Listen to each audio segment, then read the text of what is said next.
Dos dedos, un incendio y el swing más contagioso de Europa. Esta es la historia de cómo Django Reinhardt reescribió la guitarra cuando parecía que nunca podría volver a tocarla. Django nació en 1910 en Liberchies, Bélgica, dentro de una familia romaní. Creció entre caravanas, ferias y música, rodeado de la tradición gitana y de los sonidos musicales de su época. Desde adolescente ya trabajaba en los Bals Musette de París, tocando el banjo y la guitarra con una gran rapidez e intuición que llamaba poderosamente la atención. Era virtuoso, sí, pero todavía no era el Django que cambiaría la historia. En 1928 su vida dio un giro brutal. Un incendio en su caravana provocado por un adorno de celuloide cerca de una vela le quemó gravemente la mano izquierda y parte del cuerpo. Los médicos dijeron que no volvería a tocar. El anular y el meñique quedaron prácticamente inservibles para tocar líneas melódicas rápidas. Para cualquier otro guitarrista esto hubiera sido el final, pero para Django fue el principio de una cosa totalmente distinta. Durante meses se empeñó en reaprender la guitarra, reorganizó su técnica, índice y medio para hacer melodías y líneas rápidas en la guitarra. Y el meñique y el anular, que fueron los que se le afectaron, los utilizaba más que nada para hacer algún tipo de double stops o algún tipo de acorde que pudiera él realizar. Prácticamente Django convirtió su limitación en su identidad y transformó su herida en un estilo. En 1934 llegó el estallido. Junto al violinista Stéphane Grappelli formó el Quintet du Hot Club de France.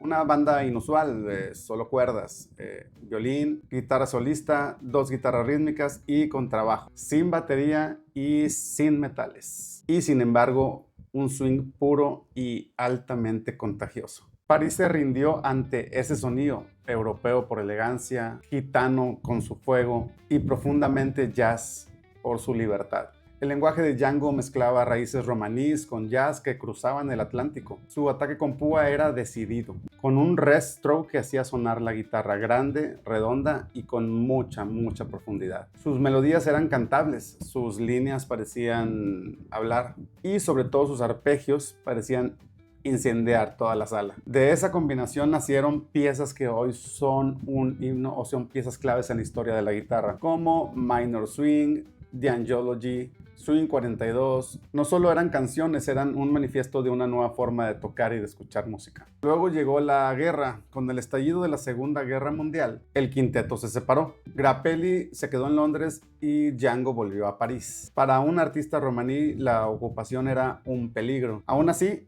siguió tocando. Sin grandes discursos, Django resistió con lo que tenía, su guitarra y su swing. En 1946, tras la guerra, cruzó el océano invitado por Duke Ellington. Tocó en salas emblemáticas, incluso el Carnegie Hall. La recepción fue una mezcla de asombro e incomprensión. El público quedaba totalmente hipnotizado con la forma de tocar de Django.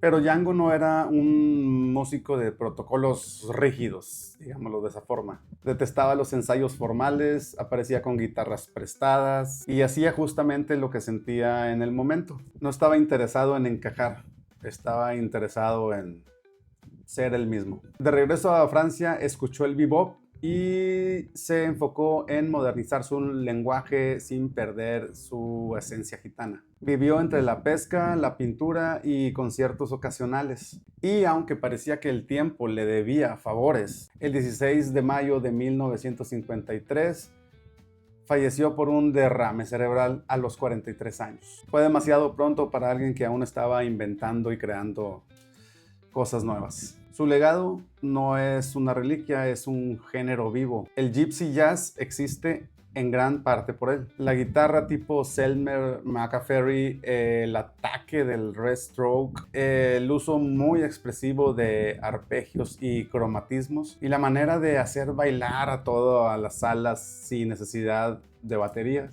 Todo ese tipo de cosas lleva su sello y su firma. Pero más allá de los recursos queda una idea más grande. La música como acto de reinvención. A raíz del accidente y cuando más difícil estaba la situación y cuando ya no pudo tocar como antes, Django prácticamente reinventó su forma de tocar. Cuando la historia le cerró las puertas, él prácticamente abrió ventanas con su guitarra. Hoy su influencia atraviesa estilos y generaciones. Guitarristas de jazz, de blues, de rock, de pop, Todo tipo de guitarristas de alto calibre lo citan como una brújula y una referencia en la historia de la guitarra. No se trata solo de velocidad y de virtuosismo, que sí los tenía obviamente, sino se trata de convertir tus limitaciones en la chispa que te define. Django perdió 2 dedos para poder hacer, digamos que sus líneas rápidas. Nosotros, ¿cuál es tu excusa? Si esta historia te encendió algo por dentro, sigue explorando la música, sigue explorando la guitarra. Escucha la música de Django y escucha el legado que ha dejado para todos nosotros los guitarristas. La guitarra con él demostró que la libertad no siempre necesita todas las opciones. A veces basta con 2 dedos y una voluntad que no se rinde.